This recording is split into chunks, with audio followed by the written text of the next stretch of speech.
রাস্তার পাশে খোলা খাবার না খেয়ে ঘরে বানিয়ে ফেলুন এই অসাধারণ ঘুগনি। আসসালামু আলাইকুম everyone, welcome to cooking network.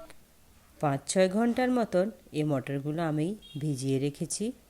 কিছু পরিমাণ পানি নিয়ে এই মটরগুলো 1 চামচ লবণ আর 1/2 চামচ হলুদ দিয়ে আমি সিদ্ধ করে নিব। 2টা আলু আমি এই মটরের সাথে সিদ্ধ করে নিব। আর আমার এই মটরগুলা আর আলু একসাথে সিদ্ধ হয়ে গেছে। অন্য একটা কড়াইতে কিছু পরিমাণ তেল, কিছু পেঁয়াজ, কাঁচামরিচ, 1 চামচ লবণ দিয়ে একটু নেড়েচেড়ে নেবেন। তারপরে কিউব করে কাটা টমেটোগুলো এর সাথে মিশিয়ে দেবেন। 1 চামচ রসুন বাটা আর 1 চামচ আদা বাটা এগুলো দিয়ে একটু নেড়েচেড়ে নেবেন। তারপর 1/2 চামচ হলুদ, 1 চামচ লাল মরিচের গুঁড়ো দিয়ে আবার একটু নেড়েচেড়ে নেবেন। এবার অল্প একটু পানি দিয়ে এই মশলাটাকে একটু কষিয়ে নেবেন।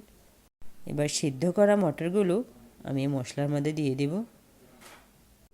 এবার আলুগুলো হাত দিয়ে একটু মিক্স করে এর সাথে মিশিয়ে দেব। এবার নেড়েচেড়ে আমি এর উপরে কিছু মশলা অ্যাড করব। এই মশলাটা আমি ঘরে বানিয়েছি। আর একটু নেড়েচেড়ে তারপর মধ্যে পানি দিয়ে দেব। 2-3 মিনিট রান্না করে তারপরে এগুলোকে নামিয়ে ফেলুন। এবার পরিবেশনের পালা। এর উপর কিছু পেঁয়াজ কুচি, কিছু শসা কুচি, কিছু কাঁচামরিচ, কিছু ধনিয়া পাতা, 1 থেকে 1.5 চামচের মতো একটু তেঁতুলের টক, কিছু ভুজিয়া, একটু টমেটো কেচাপ আর ভেজে রাখা আছে স্পেশাল মশলা এই ঘুগনির মধ্যে আমি দিয়ে দেব। তাহলে ঘুগনির স্বাদ আরও বেশি ভালো আসবে।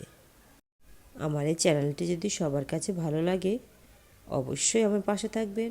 আল্লাহ হাফেজ।